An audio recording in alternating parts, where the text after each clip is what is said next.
yeah, I hear that Austin is becoming like kind of a new type of playground. Austin is crazy. So I met Woody Harrelson the other day. Yeah? And I really liked him. Yeah. But it was a 5-minute I always had a good conversation. So impression. yeah. It was only a 5-minute conversation. And were you at the bar at the okay, Driscoll, so the story gets better. We're at Barton Springs. You know where Barton Springs is? It's sure. Yeah, it's a spring-fed little pool there. Right. And anyways, I see him kind of coming down the hill, and I was like, "That's Woody Harrelson." I go up and say hi, and ended up having a really cool.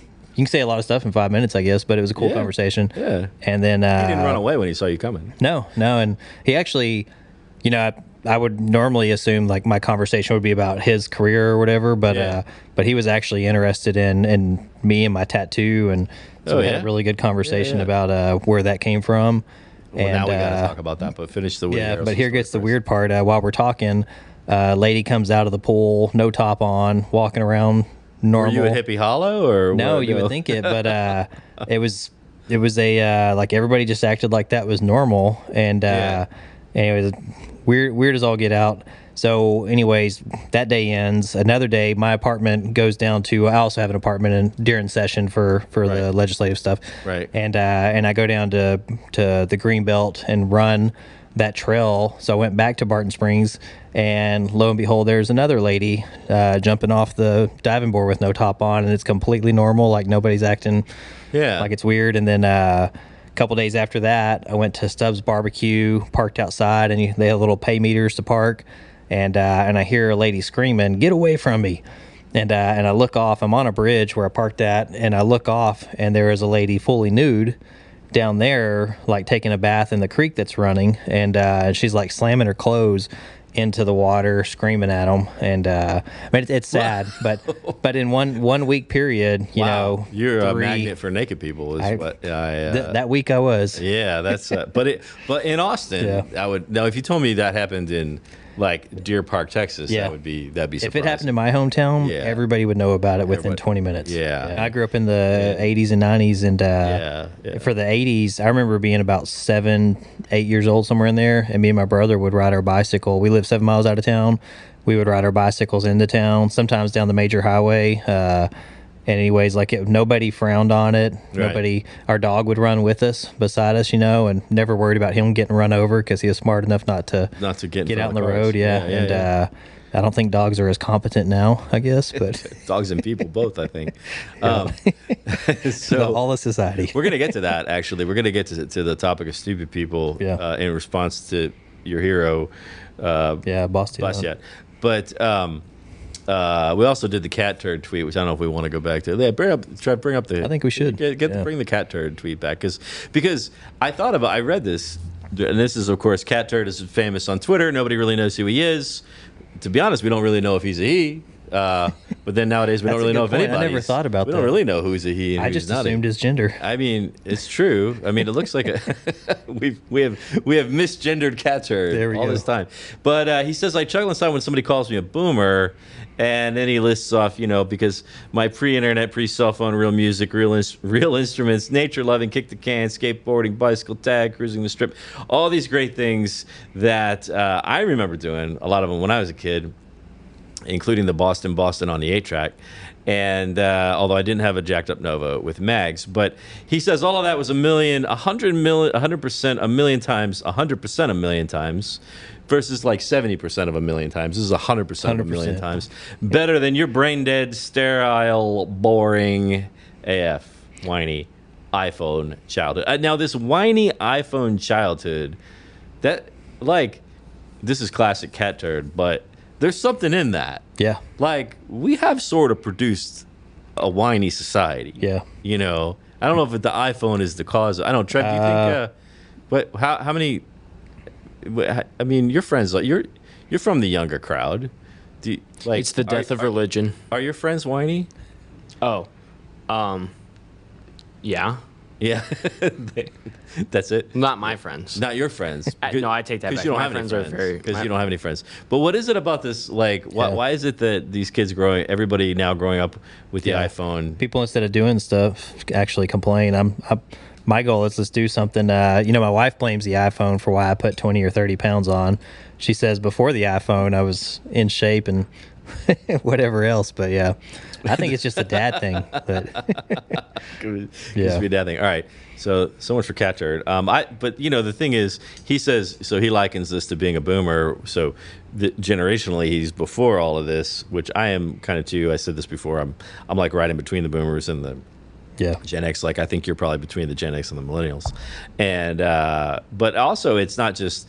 It's kind of like where you are, small town life. But even your kids. How old are your kids? Yeah. So my youngest is 11. I've got 11, 16, and 18-year-old boys, all boys. And my 11-year-old, we can see more of effect on him. My 18-year-old, he was a lot more, let's see, he's 18. So you go back 20 years, that's 2005. The internet was, or not the internet, but the iPhones and all that were kind of just coming on board around that time period. Yeah. So he wasn't affected as much by it. Yeah. And we lived out in the country. We were lucky. We got to we raised them on a grass-fed cattle ranch for a few years, and then on a different ranch after that for a couple of years. So they got a lot of outdoors experience through that. Yeah. My 18-year-old, I think we did really well. My 18-year-old can take a transmission apart. The other day he had to take the back half of a transmission off. He had a 1-ton Dodge that the overdrive was slipping, the clutches were slipping, and he's competent enough that he took that transmission off, took it to another guy, and fixed it and had it back together within 2 or 3 days. So yeah. At any point in this procedure, did he YouTube anything? I don't think he did. No, and that's a great thing. And then he just called me to tell me he was doing it, not, hey, can you come show me what to do? Right. That's cool. So we have and I don't know if this was mentioned earlier, we have a diesel repair shop there that's been in business for 30 years. My dad owns it, and that's what I grew up in. That's what my kids have grown up in. Yeah. We homeschool, and so they get to see a lot of this stuff that a lot of public schoolers don't ever get experience on. So that's one of the reasons we live in Brady, is we want our kids to grow up that way and know how to do those things. But so in some ways they've been protected from this modern society, right? But it's still, like I was saying, if we try to get them away from the electronics and all that, but they can still figure out a way to do it. So it's like a magnet. But there's a reason why, besides your personal life being kind of interesting a little bit, is the reason why I'm kind of hanging on this for a little while is because what we're going to talk about, this notion of what sort of a society we produce comes into play, and and everything that we're saying right now kind of frames up the kind of society that we've created for ourselves. And the question is, number one, could we have done anything differently? And number two, can we change the course going forward? But so you also ran for office. I think this was the last thing we said before Trevor informed us that we weren't actually doing anything. Take two. And you ran for U.S. Congress first, and then for state representative after that. Yeah. And I'll be back again on it, so it's not over yet. And so first couple times out. Yeah, it's a learning process. The very first one out, so I had started off, if we go all the way back to, I joined the Air Force in 2001. I went to basic 2 months after September 11th. And a lot of people did, yeah. And I was fortunate enough, I did well in my ASVAB, that they said, hey, you can pick whatever job you want. I picked the ICBM job, and when our missile sites were up to 150 miles from our base, and so we would have a lot of driving time going to the site and back, and I'd have Glenn Beck and Sean Hannity and Rush Limbaugh on the radio. And it drove some of the guys crazy in the truck that usually I was the guy driving, fanatics, so I got to control the radio. But those guys played a pretty big effect on me. And then I got out of the Air Force in 2008, and the TARP bailout. Do you remember that? Oh, yeah. So my congressman had voted for it. It got my attention. I started paying attention to how he was voting, and it was pretty bad. Like, he would come into town, tell everybody everything they wanted to hear. So we're an 80% Republican district. At the time, we were the most conservative district in the country based on the Cook's Partisan Index. Wow. And he would come in and tell everybody, basically the meeting would end and everybody would leave thinking that their congressman is going up to D.C. fighting for them. But his voting record didn't show that. Yeah. Funny how that happens. Yeah. And I mentioned this before, which is 80% of people think Congress is broken, and 80% of people think their congressman is fighting for them. So, well, that's what I saw. And And it got me to pay attention. And then I watched a couple of guys that I like. Ron Paul, kind of came on the scene in 08. You mentioned that Ron Paul was influential, right? And so Ron Paul woke me up because here was a guy who was not following the traditional protocol of what campaigns look like or campaign rhetoric or anything like that. And Ron's getting up there. This was amazing to watch, but he would get in front of a tired crowd and he would say something that's politically unpopular. It goes against the Republican narrative, goes against the Democrat narrative. Right. But it just is, to me, real world common sense in a lot of the things he was saying. Sure. And it's kind of a shock and awe thing. Thomas Paine writes a man, common sense would do like a shock and awe type. Right. And anyways, Ron would get up there and say something, and at first the crowd would be against him, and then after he would explain it and talking about the concepts of liberty, like the entire crowd would be cheering for him, and it was amazing to watch. That was kind of a wake up to me because I was a Bush guy, like in 01, I joined under Bush and I got out while Bush was still president. Yeah, well, I think we all were. Yeah, and I bought into the rhetoric of interventionist type. That we're going to go attack the enemy that attacked us. Right, and then Ron Paul comes on the scene and starts saying, hey, look, this is blowback from what we've been doing to these countries for years. Right. And anyways, it kind of shocked me, and it upset some people at first because people are like, oh, no, we're America. Like, we don't make the mistakes. And I'm not saying America is terrible or anything like that. Like, I don't want to come across with that concept, but because I think I still believe we're the greatest country on this earth and in time of history. But so watched the Ron Paul stuff, read Bastiat, somewhere between 2008 and 2020. And anyways, that like turned the room, like Ron Paul's the light bulb that lit up, and then Bastiat, his book The Law, is like it lit the whole room up for me. And so I read it. So you and I talked on the phone a couple of weeks ago in preparation for this, and so I told you that I would read the book before we talked, and I did yesterday, and just in time, just in time, and it was amazing. The things that stood out to me. So this is the book, The Law, and I meant to bring it with me. I had it at home, and I meant to bring it with me just so I could kind of hold it up and Trev, pull up the. Do you get the Wikipedia on Bastiat? Or the book or something. He was born in 1850 or died in 1850. Died in 1850, right? Before. So he didn't get to see the Civil War, fruits of his right? labor. He admired the U.S. He admired the U.S. He said that this was the closest application of the law in its proper sense, I guess, that you could. But he called out slavery and tariffs as being. I'm torn on tariffs. So Dan and I actually did an episode about this a while ago. Cool. We did we were kind of arguing about the virtues of the global free market economy. And there it is. That's him, right? Is there a picture of him? Yeah, there's got to be a picture of him, right? Like no picture of him. I don't think they had cameras. There he is. They didn't have cameras back then. So they didn't have cameras. Some guy drew a picture. That's him, right? Frédéric Bastiat, and he wrote this book, The Law. He comes from the.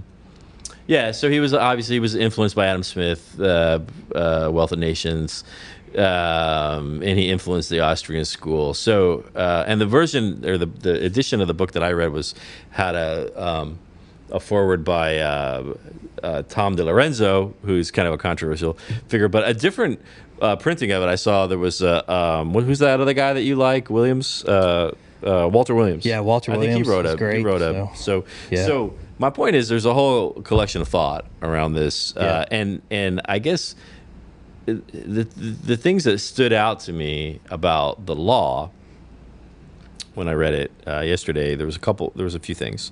So the first thing is let me back up. One of the things that I told you that I want to talk about today is, okay, lots of us agree that what we have now is too much government. Government's in everything, and most of what it's into, it doesn't need to be into. 100%. But one thing we don't talk about too much is what's the right amount of so on one hand we have what we have today and worse. On the other hand, you have no government. We got to have some government, and that's the thing that I always feel like, okay, and I try to make that decision based on each individual issue or whatever is kind of on. But this guy, Bastiat, he just reels it all back to a very simple view, which is that the purpose of the law is to do collectively what each person would do for themselves, which is defend their own life, liberty, and property. And I don't remember if I came up with this analogy or if I heard it somewhere.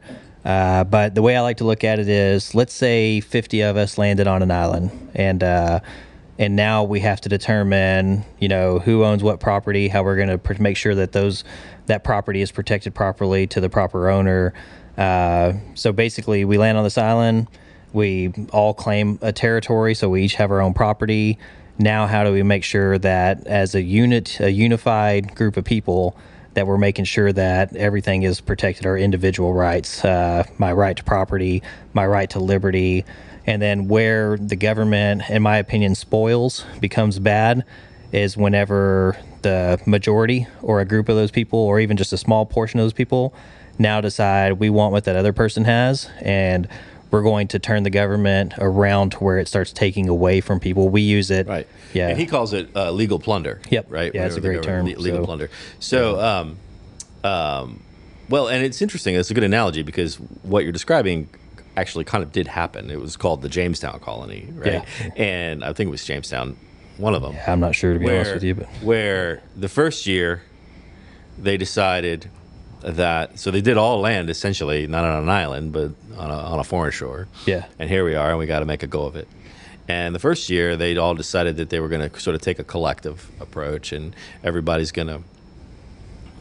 all going to work and share everything amongst ourselves. Yeah. And they all almost starved to death. Yeah. And they were all I'm starting to remember that now. They were all complaining that this guy didn't do any work, and his kids are eating my food, and yeah. Kind of like humans do, right? Yeah. And so the next year, they're like, everybody for themselves, which is the individual responsibility that he talks about, right? That and once they said, okay, each person take care of themselves, then they flourished. They did great. Yeah, the free market works. And the only thing they needed was now government to prevent, like, if any of them were bad people, to prevent them from stealing from other people or hurting or profiting by somebody else's loss. Yep. And that was all the government needed to do. And that's what Bastiat calls the law, which is the law is justice, which justice is really the negative. Justice is the lack of injustice, right? Yeah. So all the law needs to do is what you and I would do for ourselves, which is defend our life, property. Yep. I just wanted you to know that I was paying attention when I read the book. Yeah. So that's radically simple thinking. Yeah, and our founders copied it in the Constitution. Originally, so we go back to 1776. They wrote the Declaration of Independence. I heard of that. And they started the Continental Congress. I think it got was stolen one time too. I don't know if you know about that. No. Oh yeah.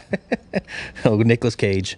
But so around 1775 was the first Continental Congress that they formed together. Right. Basically, it was not a recognized government because they're basically usurping however you say that, the king's. They're usurping the king's authority and creating their own government and getting together saying, hey, here's how we're going to operate. 1776, they wrote the Declaration. Thomas Jefferson mainly wrote it.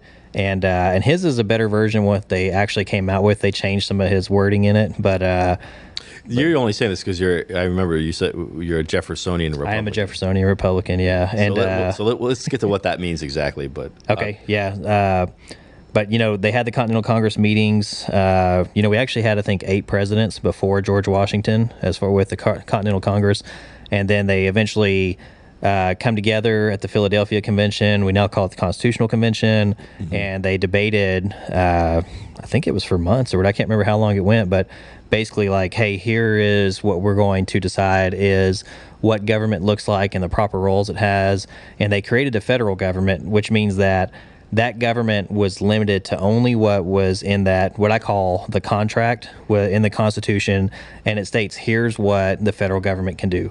And then when they added the Bill of Rights to it, and thank God they did, because they almost didn't, when they added that to it, the 10th Amendment said anything not within this Constitution is left up to the states. Right. So now you designated, you have this. That one's not advertised very much. No, these days. they don't. Yeah, and yeah. But you had this, in my opinion, this almost perfect federalist government that was limited to certain things, and then it was left free will up to the states outside of that what they could do.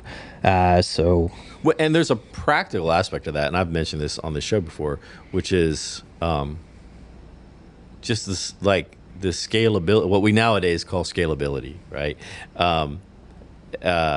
If you're talking, and the country was much smaller then than it is today, but anticipating the size that it is today, the notion that one governing body at the top of this massive thing can somehow work effectively. It won't. Yeah, it's never going to work, right? And that's nationalism. So if you have one body controlling the entire nation and designating laws out of that would be nationalism. Today we actually have a nationalist government. So if you look at what's the baseball team in Washington D.C., the Nationalists and Nationals, and it's like they're not even hiding it now. Like they technically should be called the Federalists if they were operating on the form of government that was created. But they call themselves the Nationals. Yeah, they're not even hiding it. So Hamilton was a nationalist, in my opinion. You know, and that gets into, we talk about Federalists versus Anti-Federalists, if you remember those terms. Mm-hmm. They labeled what I would be categorized as the Anti-Federalists, but the truth is the Anti-Federalists were the Federalists, and the Federalists were actually nationalists. They just happened to coin the term that during that time period the way they wanted. Okay, all right, yeah. So right. Yep. The nationalists were pushing for a big, strong government. So the interesting thing about all of that, and we could do a whole episode on that, but I want to get to the next thing, but just to pause. Is it drives me crazy today when, especially in this country, when people spout off a lot of things like a lot of assumptions about the people who created this system in the beginning and who they were and what their motives were and what they were trying to do, right? Because clearly they don't, and so these notions that, these were just a bunch of white guys who were creating a system to benefit themselves. If you examine, I'm not saying there aren't sometimes within a particular person, there might be bad motives. But if you look at what they were, like the problem solving that they were doing and the historical different perspectives that they were bringing together and the arguments they had about what was going to work and what wasn't. You mentioned that John Adams and Thomas Jefferson argued a lot, right? Yeah. So these were not, this doesn't, granted. Yeah, they weren't all in one accord. This is not a club of old white guys who are figuring out how to develop a system that's going to work for them. Most of them were about abolishing slavery too. Yeah, and so anybody who has that notion that this was just some power mongering people who were trying to create a society to their benefit, they haven't really looked at what. Yeah, I don't think so. Yeah, there's a couple of really good that people could watch. The John Adams series on HBO. Fantastic. It's mostly, I think it's 99% historically accurate. Yeah. And if somebody were to watch that, they get a much better grasp of what was going on. What's his name plays John Paul Giamatti. Paul Giamatti. Yeah, he's really awesome. Good. Yeah. There's another one called A More Perfect Union. Like if you watch the John Adams stuff and then you watch A More Perfect Union, which is the Philadelphia Convention, like you get the like a bigger grasp of what was going on at that time period. So these people were really hammering it out, trying to figure out like what's going to work, and they were trying to find things that would remedy, like they had observed what happened in other governments and other societies, and they were trying to head off the problems that these people encountered. But there was something that you said a minute ago that I was going to go back to the book, the law. I don't know, I lost it. So, all right. So that would be one form of government, which is a federalist or a capitalist society. And then under the Constitution, you can actually have forms of socialism. I am 100% anti-socialism, but then what I mean by that is your Constitution allows for what's within that government, for the federalist side of it, but the 10th Amendment leaves it up to the state. So if a state wants to have a state-funded healthcare system, they could. There's nothing in there that prevents that because there's nothing that says that they can't do that. Right. Now, I think it's a terrible, terrible idea, but your friend Fred Bastiat would agree with you on that. Yeah. He didn't even like the idea of public education. And so, this is where I was going. So the one thing that stood out to me about the book was just this very simplistic view of what the government and the law really needs to be. The second thing was, so he includes a lot of quotes of the political philosophers and the political thinkers, mostly French, from the French school. And reading through those quotes was a little freaky. First of all, I never really fully appreciated how much like social engineering was going into the thinking of all these guys. Yeah. Right. Yeah. Like they really were like the analogy of like there are these people who are endowed by God with greater capabilities, greater faculties, and their job is to it's like the potter and the clay, and most of the citizens are just the clay, and basically these smart guys are arguing about how to shape the clay into what it needs to be. I think that's how Congress works right now. Is that how Congress? I think they think they're all smarter than everybody else. Now we call those the elites, right? Yeah. And And when you read like these guys, all the French guys, Rousseau and Montesquieu, Montesquieu, and those guys. And when you read like one of them says, "Well, I think this," and then one says, "Well, I think this," and they're kind of arguing, but like it's all stuff about how to like shape society into what you think it needs to be. Yeah. So that struck me. I didn't realize that. Yeah. I do like the free will aspect of let society shape itself without government doing it. You get into a moral issue there, though. You do eventually morality decays over time in that kind of environment. Yes. So this was what I wanted to write. So because the third thing that I observed in his view, which I liked a lot, was it takes an optimistic view of the ability of people to produce a good society. I think that's called idealism, and I fit into that idealistic category. And I have a little saying that I believe I coined, unless someone else has said it, which is that humans are smart, but people are stupid. It's weird because you look at all the triumphs we've had throughout history, but then at the same time, there's been some really dumb things over time that people have done collectively. So, but on your website, and I think I said this before we restarted, but your website, you ran on this basic notion of what caught my attention was it said more liberty, less government. Yeah. So in a nutshell, what does that look like to you? Like you stepped into, you're like, I'm gonna run for the I'm gonna be in office. Yep. And that's my objective. I was a very controversial candidate that I think got a lot of people paying attention to some things too, just trying to follow in the footsteps of Thomas Paine. But the Jeffersonian Republican thing is you have different forms, which is anarchism, which means no government. People think of anarchy as just like chaos, but that's not. It's just, it's the idea that there's no government. I don't think anarchy could ever work. Does it require punk music, or can you do it without? No, you can do it without. So punk rock doesn't have to. No, so the reason anarchy doesn't work, in my opinion, is anytime there's a void of power, something will come in and fill that power, and it's probably going to be not good. Somebody who wants to control the people will somehow manage to manipulate their way to that. The next one up from that is minarchism, which is where Jefferson falls underneath, and I would fall under, which is we want a minimalist government that exists strictly to protect individual rights, not to construct society, in a way that we think is fit, but just in if you own property and somebody tries to steal it, the government should exist to protect you or to punish that person that does it. Right. Unless you're Walmart, in which case you should be able to walk in and take whatever you want. Yeah, apparently. And then you get into the bigger forms, which is a lot of people, like, they don't think about it, but a lot of people, they advocate for freedom, but then when somebody does something they don't like, they advocate that the government should step in and regulate what they're doing.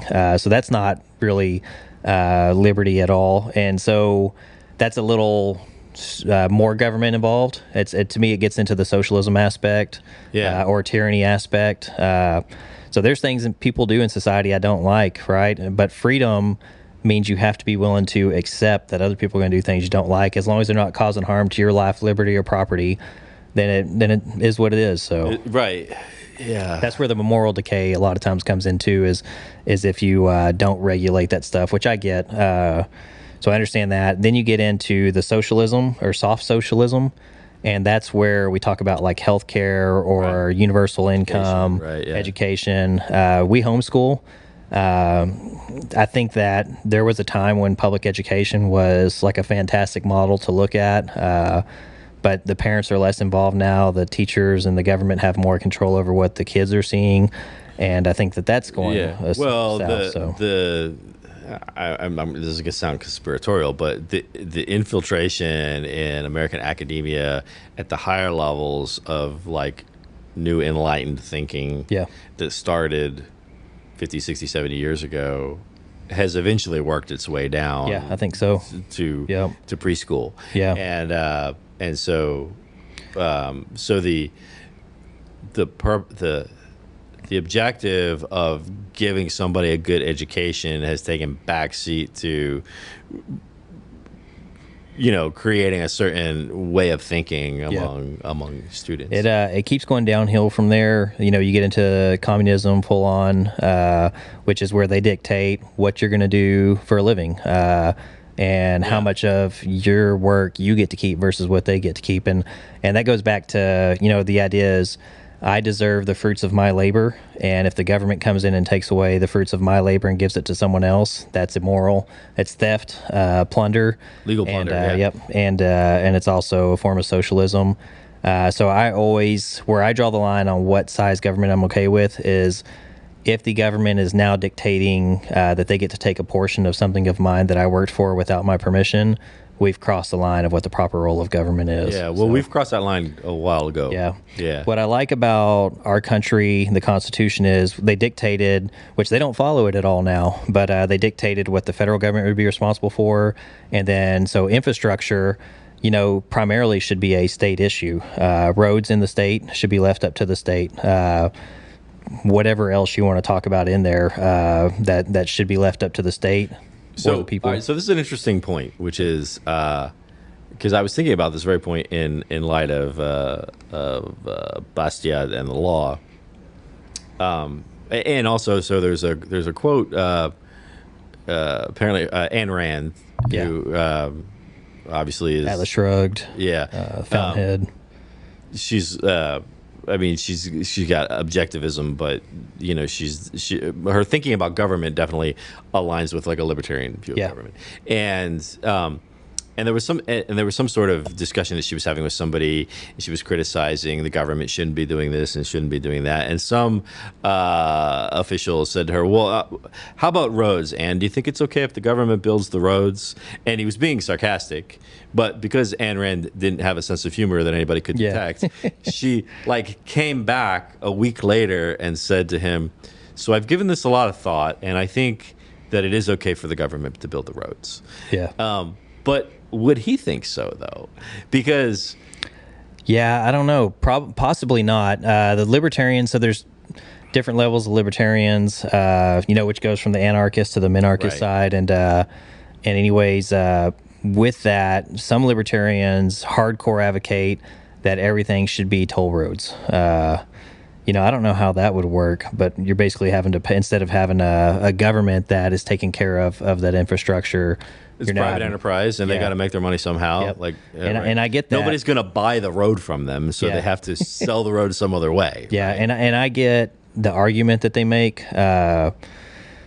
there's that where I guess the line's drawn on what's acceptable and not acceptable for me, which is I think that I'm okay with the government maintaining roads, like some infrastructure that makes society better. Some could argue, I guess, that might be a form of socialism. I don't know if that would be correct or not. Well, this is the challenge, right? Is you have the dial turned all the way this way or all the way that way. Yeah. Those are the only like clear black and white.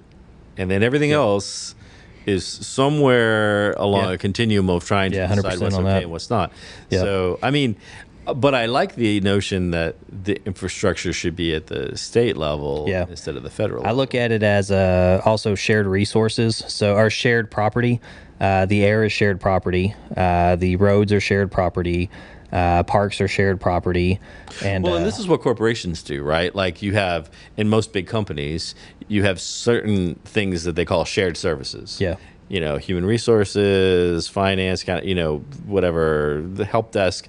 Those are all shared services, and they get funded by the company, and then their cost is allocated to the different departments in some way that nobody ever thinks is perfect, and everybody always complains about a little bit, but it's better, like it's something. It's some way of providing those services with the level of quality and consistency that they require. Otherwise, let's say we're back on the island that we were talking about, right? And we have a shared water source. I don't have the right to come in and pollute that water, right? Because it runs it for someone else. They don't have the right to come in and pollute that water either. So I look at certain things as these are shared resources that the entire community is using. Right. But also, then we get into eminent domain. Does the government have right to come in and take your property away from you for their benefit, for the good of society? And I don't think eminent domain is moral either. Basically, we have it where they have to pay you for whatever they value the property at, but guess who's valuing the property? The government. Yeah. Anyway, so like maybe a compromise there might be if there's going to be eminent domain, they should pay you twice whatever the established value of that property is or something, where it makes it harder for the government to do that unless there truly is justification. But I don't like the idea of eminent domain. You should be able to negotiate with the government if you want to sell the property or not and what price you want to sell it for. And if you don't like what they're offering, you just don't take it. So yeah, sell it to somebody else. Yep. Yeah, it gets complicated and gray in some areas. It does, and so you end up with, so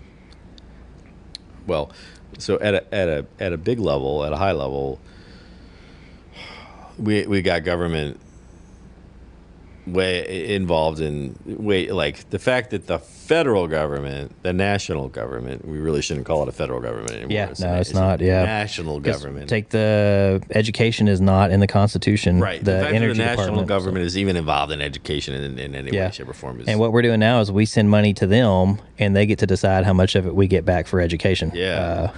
Here's a good argument. So if we have an educational department in Texas, and we have an educational department in the federal government, now you have two entities that are trying to both implement the same thing in our state. Right. So who has jurisdiction really, truly over it? So right.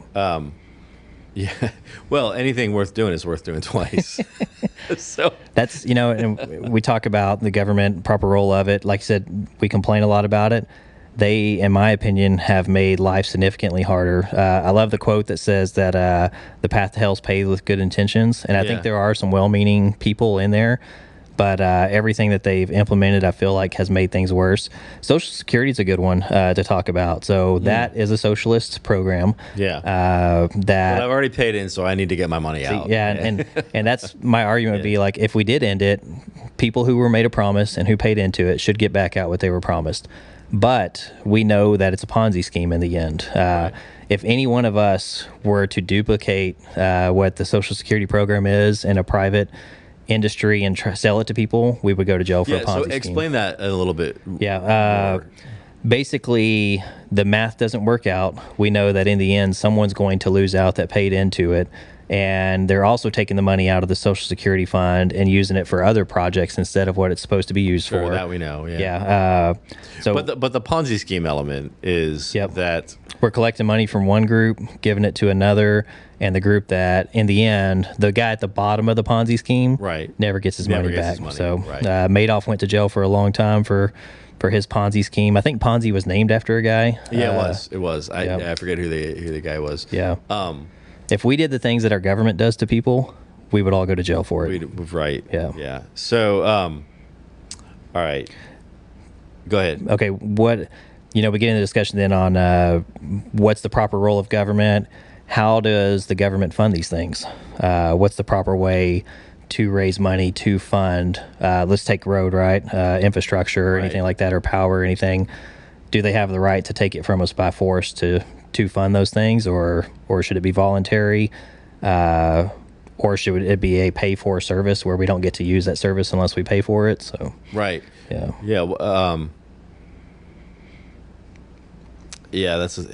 so if you go by Bastiat's definition, he would say that anytime the government takes money from me, takes something from me and uses it for the benefit of somebody else, that is legal plunder. Yeah. And you could apply that to damn near anything. Yeah. I mean, even building roads or what have you. Bastiat talked about tariffs. The reason I'm kind of on the fence. Right. So Thomas Jefferson, he took office 1802. Mm-hmm. Yeah. Anyways, when he took office as the president, the third president, he mandated that there would be no direct taxation on the people. And so he did a 10-year window on that where no direct taxation. We actually made it all the way to the Civil War without any direct taxation for the most part. So we made it to roughly 1865 without any direct taxation. Right. When Thomas Jefferson took office, we were $70 million in national debt. When he got out, 8 years later, we were $35 million in debt, and he had bought the Louisiana land purchase for like $13 million. But they didn't collect any direct taxes. So how did he reduce the debt on that? And he had a treasurer, I know the name and I can't think of it right now. God, I'm forgetting the name. Anyway, so his treasurer, he basically told his treasurer, hey, find anywhere where we are spending money wastefully in the government and cut it. And so the way they did fund the government was in the movie Dave. Was it? Remember that? I have to watch that. I don't think I've seen Dave. It's the one where, who is it? It's Kevin Kline, right? And the president the real president is incapacitated, and they don't want anybody to know. So he steps in as like the look-alike. Is that not? Trevor sounds familiar. No. Yeah. Is that not the movie? No. Oh, okay. Well, anyway, but and so what he does is, so the guy who's stepping in. By the way, you had something that you wanted him to. Oh yeah. Quote about how long a government can how long a democracy can make it. So so he comes in and and there's this big budget disaster, and is it Dave? Yeah, it's Dave. Yeah, 1993. I remember that movie. Yeah. Kevin Kline and Sigourney Weaver. I forgot about her. But basically, he gets his accounting buddy friend, and he brings him in, and he says, take a look at this, and they're trying to figure out how to fund something, right? And it needs to be funded. I'm gonna have to go back and watch that. And it's just like a regular accountant who looks at it and he goes, well, you got money all over the place here that you could all you got to do is cut this. This is money that's being spent for no reason. This is he just takes a very practical accounting view, and it's boom, here's all the money. Have you seen the Festivus list that Rand Paul puts out? No, I haven't. So he puts a list out every year, and it's Festivus is from Seinfeld. For the rest of us, right? Yeah, and so he puts this list out and shows where government programs were wasting money. And the one that always sticks out in my mind is there was $800,000 spent to study Argentina dove mating habits on cocaine. $800,000 on cocaine. On cocaine, because we already understand their normal mating habits. Apparently, yeah. But we need to understand what they're like. Yeah, and there's programs like this littered throughout the government. So all these omnibus bills, they basically take instead of it just being a single subject that they put in front of the Congress and say, hey, we're voting yes or no on this, or you can amend it and debate it and everything else. They're going to take 500 things, package them all into one bill, and then now you're taking a vote where half of it's probably terrible. It's probably more like 80% of it's terrible, but there's something you want in there. They'll go to each of these congressmen and say, hey, what do you want in this bill? Right. And then they'll get them something that they want, right? So now they all vote for it. They're not voting in their minds, they're voting, I want this, and that's in the bill, so I'm voting for the bill. Well, anyways, you end up with all of this ridiculous spending, and it's all special interests that got their piece in there to make sure they get a grant or payment on. Yeah, sure. Anyways, I think it seems like maybe the American people are wising up to this a little bit. I hope so. I feel like that's kind of what I'm supposed to be doing is exposing a lot of this, which it's not just going to be one person. It's going to be So let's talk about that. Of us, so. You were so you have these views that don't really line up with either the mainstream Republican or the narrative. It's completely different than the narrative. And you decide to go into to run for office on this platform of more liberty, less government. And I think we've at least for the purpose of this conversation, we've established that like things are kind of a mess.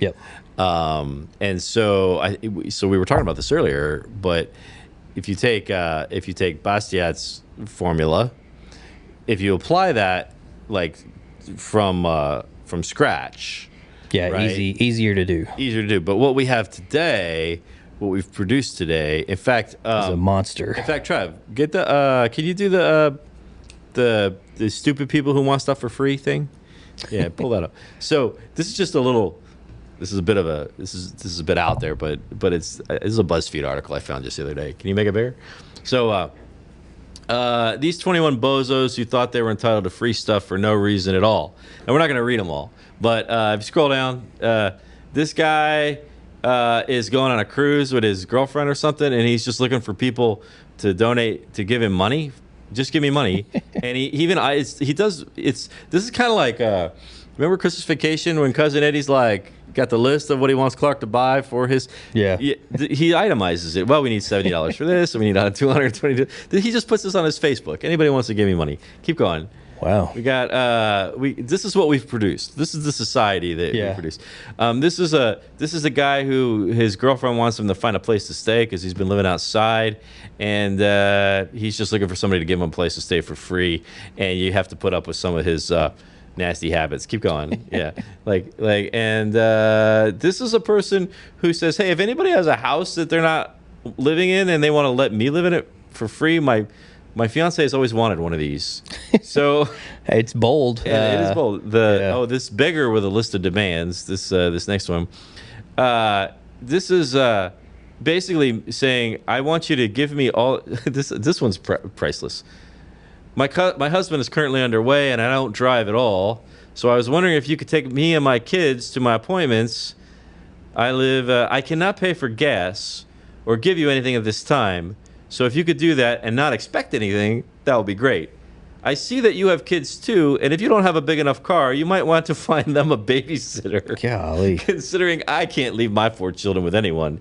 If you have car seats, that will be great, so I don't have to bring mine. So there's like 19 more of these. Yeah. Okay. Here's the good thing: at least they're not advocating for government to do it for them. But fair enough. But but my point is, and going back to Bastiat's view of having kind of faith in, God made people a certain way, let them do their thing without all the intervention. But I'm not convinced that.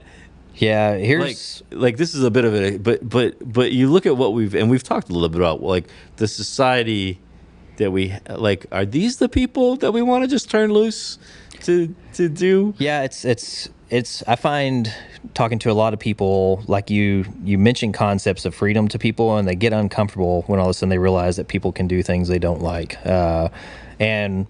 To when I see that, also what I think is, like not everybody's can be the rocket science. If we have rocket scientists, if we have an entire society of rocket scientists, who's going to do the other stuff? Yeah, who's going to be the brain surgeons? Yeah. But I think it's more subtle than that, right? Because it's not that you need a bunch of geniuses, but you need people who like this concept of individual responsibility. Yep. Like those people that we just read about, and even though they're kind of, I think, a funny extreme, I think they're just a caricature of kind of what we've created. Yeah, I think so. That's why so many people advocate for socialism now. Right. They want the government to provide these things. Why should I have to work? Or the mantra today, like with the college debt, right? Is why should I be punished? It's crazy. You know why should I be punished for getting an education? I should have this paid for. Why should I have to work? I got my college paid for. I went to college first and then went to the military, and I did a program called the College Loan Repayment Program. And anyways, they keep the story short, but I go in. It's in my contract that I'm participating in the College Loan Repayment Program. Says after 18 months active, I can apply for them to start paying off those debts. And I do that, and then they instantly reject me. And they're like, "Oh, your contract's written wrong." I mean, it's very plain written in my contract. And I was like, "What do you mean it's written wrong?" They said, "Oh, it has to be this very specific statement." I was like, "Wait a minute, you guys, the military is the one that put this in my contract." Like, you know, and ended up there like, "Well, we're not going to do it." So then I had a challenge to DC. DC did not rule in my favor, and then I took all of those points. This is where being competent comes in handy. They made like 5 points why they didn't rule in my favor. And then I took, and all it was a repeat of what the CLRP committee said. Had you had Chat GPT at the time, you could have just got the rebuttal from that, but you had to do it. You had to do it the hard way. Yeah, I had to do it the hard way. But I wrote a rebuttal to all 5 of these points, you know, because I could have just said, "Oh, I guess I lost. I got to pay my own college loans." And anyways, I did a rebuttal to all 5 of those points, and the committee came back. The Washington D.C. Review Board came back and said, we have changed our position, and we're going to recommend that the CLRP committee pay your college loans. I get out of the military, and about 6 months after I get out, I get a notice from Panhandle Plains Student Loan Center, who I had a student loan from, and they said, "Hey, DOD called. They said they overpaid, and so now you owe us $6,000." And I was like, "No, I've got receipt paid in full. I've got a contract basically with the DOD." And I was like, "You know, what questions did y'all ask the DOD before you gave this money back?" And they were like, "We didn't." And I was like, "So you just took their word for it?" And they said, "Yeah." And I said, "Well, that's on you." And after a year of going back and forth with them, they acknowledged it. But a little off topic, but competence was one, and I didn't expect anybody to pay for my college, but I did in exchange. You did you made a deal, right? Yeah, it wasn't for just you should just give this to me for free. So you know, I guess. On the one hand, I look at the philosophy at that sort of pure libertarian philosophy, and I like it, but that's because, you know, I think in terms of individual responsibility, right? And you know, and the people. I mean, but not everybody's that way, and I don't know if everybody's the level of the lack of those things that we have today is because like that's what we've produced as a result of the way we've chosen to architect our society and our government, or is it just that like there's always been people like that and there will always be people like that? I think that's probably the case. I think throughout history, I think you have had people. It's weird to say. I think we've had a higher level of competency over the last several centuries of people being able to accomplish tasks. But in this modern generation, we have a higher competency of the new technology and everything. But I think there's always been some people that expect other people to pay for their stuff. A lot of them rise to the top and become elected members of society. But anyways, I think that we do have a society now where people are less capable of doing basic tasks, and they want other people to do it for them, and they want the government to force those people to do it for them. So yeah, well, and we're certainly, I think that way of thinking.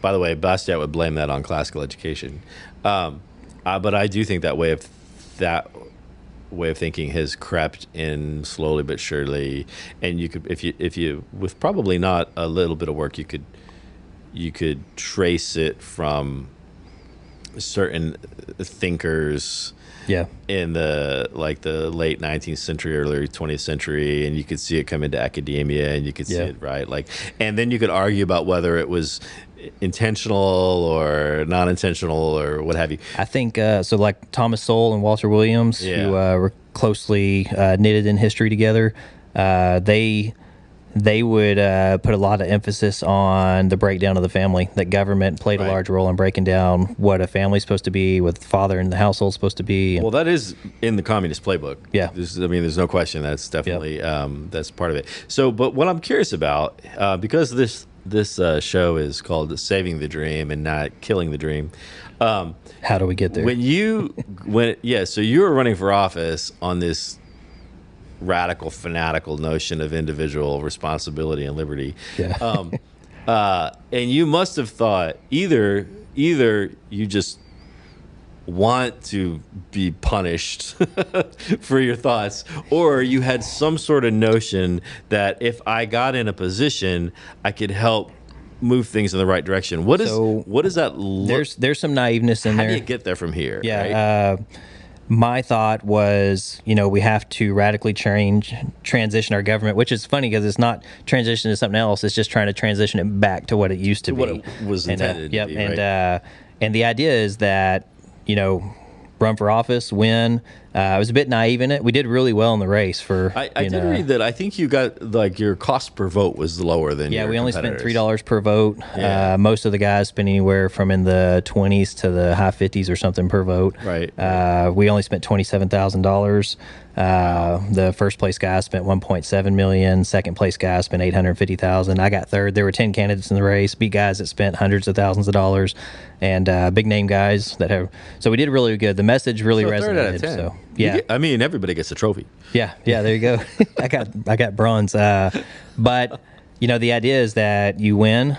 One is you try to get people who don't think about it to think about what our government looks like and where they're screwing up at. Two is you win, you get to office, and then you start recruiting candidates, that are going to think like you and push for that, because there's 435 members in Congress right now. I'm one guy. There might be 4 or 5 other guys that would align with me on it. Maybe at best we can find 20 members that have a really conservative, solid voting record. But anyway, so what we have to do is we have to change that dynamic. So now we have to start recruiting candidates to win in races that are more on our side of it. So we start gaining that leverage back. And if you remember this in Bastiat, it's really like a power struggle within the government of who's controlling it. So basically, I'm just trying to grow the number of freedom-based candidates that would get there. That's the end goal, because if you're just one of 435, you're not going to change it. But we have to eliminate the Department of Energy, the Department of Education. We basically have to look at what was the original intent of the Constitution and what are we doing outside of that is in violation of the Constitution. And then I look at too as I think of that as the Constitution is a contract among states. And if I'm in contract with another company, and the contract states, here is what your duties are, what you agree to do, and you're operating outside of that, now I have to ask, do I want to continue a relationship with it? Can we correct that contract, or do we end that contract? So right. That's a good. I can see how basically what you're trying to do is you're trying to make a snowball, right? Yeah, like trying to make the shift a little bit, and you're trying to get this. But another fundamental challenge would be, in trying to get the government back to what it was. And how long was it that for? I mean, that was your. What was your? What's that? What's the quote? So Alexander Tytler. Tytler or Tytler. Tytler. I think. Let's see. Given your recent record for topless women, I think you probably want to. The first pronunciation. There it is, right there. Do you want me to read that for you real quick? Okay, so a democracy cannot exist as a permanent form of government. It can only exist until the voters discover that they can vote themselves. Yeah, they vote themselves money. That's what do we see just happen? Yeah. Congress printed trillions of dollars out of thin air. They screwed up, and this was Republicans and Democrats. They screwed up our economy. They shut down businesses. They go and print trillions of dollars out of thin air. They take away the will to work for a lot of people. They tell people you can sit at home and we're going to give you money. So that was that moment in time for me when I read that statement, was that they can vote themselves, largesse from the public treasury. And then here it goes. From that moment on, the majority always votes for the candidates promising the most benefits from the public treasury, with the result that a democracy always collapses over loose fiscal policy, always followed by a dictatorship. I think that we are in that loose fiscal policy. We're now at what, 31 trillion or 33 trillion dollars in debt. Yeah. So me and an engineering friend of mine the other day, we were talking about this, and the omnibus bill, there was like a $2.5 billion bill, or trillion bill. Yeah. And I was like, hey, do you know how tall $1 trillion is stacked up? And he was like, no. And I was like, well, let's figure it up. And we thought, okay, if we have $1 bills, he asked me, he said, how tall do you think $101 bills are stacked? And I said, I don't know, around a half inch. He's like, no, it's got to be taller than that. Yeah. He pulled it up. It's 0.43 inches. Okay. So then we did the math on that, put it into the total of $1 trillion, and it comes out to like 68,700 miles long of $1 bill stacked. Can you imagine that? That's just for $1 trillion. And we're 31 trillion or whatever in debt. Imagine 68,700 times 31. Travel to Mars is solved. And then we figured that out on how many times can you circle the Earth. Just stack up the dollars. It's unrealistic where we're at on our fiscal policy. So he says the average age of the world's greatest civilization has been about 200 years. Rome was a little longer than that. I think Egypt was for that. I think Rome was 250, and then it was a dictatorship for 1,000 years after that. So right. 250 with the Senate. Right. And so he gives the sequence that they go through. That is part of my favorite statement right there. From bondage to spiritual faith, from spiritual faith to great courage. So I would probably say, if we try to apply that to America, bondage might be the Pilgrims coming over. To spiritual faith, from faith to great courage.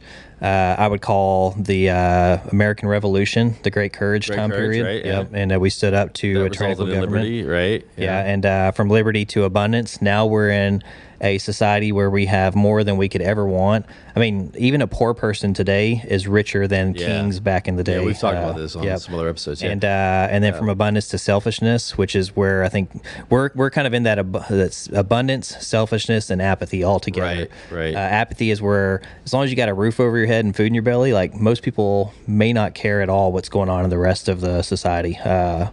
Well, yeah, and we see now there's a lot of there's been a lot of talk about millennials are not buying homes. Yeah. At the rate that previous generations have bought homes. Owning a home was a big thing to your generation, my generation. Like when we got married, when my wife and I got married back in the 1980s. I was born in 80, if that makes you feel older. That was sort of the measuring stick. Like, not to be materially successful, but you got married, now you're trying to make your way, and buying your first house was sort of like an incremental finish line that you kind of like. It was a measuring, like, well, have you bought your first house yet? Well, no, but we're still working on that. Yep. And today we have, and so there's different speculation depending on who you read about why millennials, like, some say it's because they can't, because they're saddled with school debt, insane amount of school debt, and some say, oh, they just actually, they have a different set of priorities, like owning a home isn't important to them. But the fact is that, there's definitely, like, you can see this progression. I think we're real close to it says from apathy to dependence. Now we've got people advocating for government to provide funding for them. Social Security, which, is like I talked about, I think if people paid in, they should get back what they were promised. But try taking that idea away. Like, people don't want to give that up, right? They want the government to provide them funding when they're older. And then from dependence back into bondage. I would much rather have kept that 7.5% all these years. Yeah, myself. And the government does they'll say, well, most people wouldn't know what to do with it. They wouldn't know how to manage their money. Therefore, it's our goal to take care of them. That's right out of the Rousseau school of it's crazy. I think we're almost at the point where it says from dependence back into bondage. Getting there. Like, we are creating a society where you're going to have another country possibly come in, or another group of dictator type leaders that are going to rescue us. I say rescue us. Right. They're not going to rescue us. They're going to control. But they're going to see us as tools to do what they want. So when did this guy say? Yeah, we already got people like Bill Gates trying that. Yeah, it's true. Tell us how to. Thank God for him. I don't know what we would eat if he wasn't there to tell us. I like the idea that you can tell because of his physique that he's obviously eating the right things. He's super healthy. I like the idea that tyranny cannot exist in an educated society that understands liberty. But we are now getting into a society that's advocating for more government control, less liberty, and that's where tyranny is going to flourish. Right. And when you see The thing about elected government is that people get what they want. Yeah. And they don't always get exactly what they want. And you mentioned this, I can't remember if this was before, but you said a lot of people think that their elected official is going off and fighting for them. And when you look at the actual voting records, it's nothing like that. But like, I think that over time, so not maybe in any one specific election or whatever, but like over time, we end up with what the majority of us want, because ultimately politicians are gonna, like, everybody's gonna play to the and push people. I don't know, where am I going with this? The point is that once we become stupid, then we get what stupid people get. I guess that's what I'm. Yeah, that's what I'm getting. I like the saying, you get the government that you deserve. That's a much shorter way of saying it. Yeah. I think that Dr. Seuss had a quote that I really liked. I've got it right here real quick. Dr. Seuss quote. Let me pull it up. Yeah, and it's crazy, but this is a fantastic quote. It says, "Unless someone like you cares a whole awful lot, nothing is going to get better. It's not." Yeah. So yeah. Yeah. So it is. I think I admire your desire to run for office, and you said you're not done yet, right? Not done.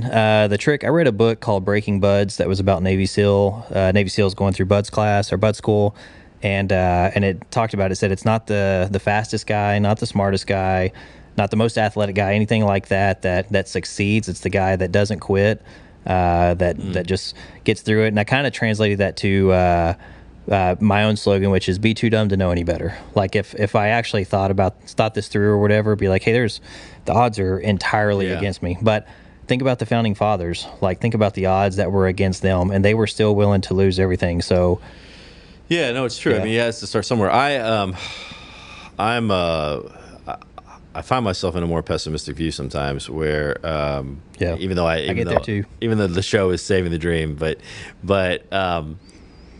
that was, the thing when I got to the end of The Law, Bastiat's book, I was really digging everything that he said the whole time. And then I got to the end and I realized, but this will never work, because humans are smart, but people are you have to have enough people in society that share that same dream with you. Yeah, so, and can actually think for themselves. Yeah. And I think we're losing the percentage of the population that cares for that. So but the COVID woke a lot of people up. I was really disappointed in how most people responded to COVID, but at the same time now, like, it's coming out where people are looking back and reflecting on it, and they're like, "Oh yeah, that was not the way to handle it. We shouldn't have conceded that easy." Right. Yep. So right. So hopefully people are seeing, hey, like, our government didn't know what was best for us. So hopefully there's a wake up call through that process. So no, you're right. I kind of miss COVID sometimes. It was like I went to downtown Houston. It's like, this is awesome. This is great. Like, nobody's down here. Like Saturday morning, I could go to Home Depot. There was no line. Yeah. You could just do. You could always get a table at the restaurant. Yeah. So I admire the desire to, like, get out there and try to do something. I sometimes I myself, like, sort of waver between optimism and pessimism. But yeah, maybe certain things happen and people wake up, or maybe we're all like, or like Wall-E, right? Eventually they woke up, right? Yeah. Eventually they were like, there's a swimming pool. And that's the cycle, once we get back into bondage, that's when people are like, oh, this isn't fun. Yeah. So it might not be in our lifetime, but yeah, it may not be. To circle it back around to my job, which is, I'm the state director for Gunners of America. If we lose that ability to possess our firearms and fight back, we've lost everything. Then you're done. Yeah. There's no resistance to a tyrannical government at that point, because they're going to have all the guns, and we're not. So yeah. It's a funny thing, because you like to think that it wouldn't never come to that, but you wouldn't want it to come to that, not have that be able to resort. You look at Australia and New Zealand. They've pretty much dominated on taking away guns or excessive control on it. Look at Mexico. There's only one gun store in Mexico, and it's owned by the government, and you have to have permission from the Mexican government to possess the firearm and go to that store and buy it. Right, and they have to have permission from the cartel, so it really is a long process to get it. So look at the tyranny that all those people are having to deal with. I mean, it's so bad they're all trying to escape their country, and that's a perfect example. A lot of those guys trying to escape believe in freedom. They want the kind of freedom that they had for that we have. And anyways, they know what it's like to not have that freedom now. So right, good stuff. All right, I think we're the timer up there is telling me that we're probably at the at the end of our. Appreciate you having me on. Anything else like burning that you wanted to get in that? No, I think we covered a lot. Covered a lot of ground. I do think that the more we can get more people talking and at least thinking and at least being that was the idea behind BrainPub, and we said this before, is like we've lost the ability to just have conversations about things, and if we disagree or we argue, it's fine. But I've got friends that advocate for some form of socialism, and we're able to at least have conversations about it. So in Brady, Texas. There's crazy. There's some people that grew up, their families own ranches, and they grew up like I did, but then they go off to some liberal college, and the next thing you know, it's like there's some kind of chemical transition in their brain. I don't know what it is, but they start advocating for all kinds of crazy things. They forget to wear their tinfoil hat, and the next thing you know, everything. Yep. So. All right. So, Wes Virdell, thank you for making all this time. I know you got to drive. You're going to go kill pigs. Is that I'm gonna go shoot some pigs tonight. And then back at the Texas Capitol first thing in the morning. So all right. Well, good luck, and we'll keep an eye out for whatever the next. Now I know who to vote for. That's I appreciate that. At least now I know that. So all right, thanks. Cool. Thanks a lot.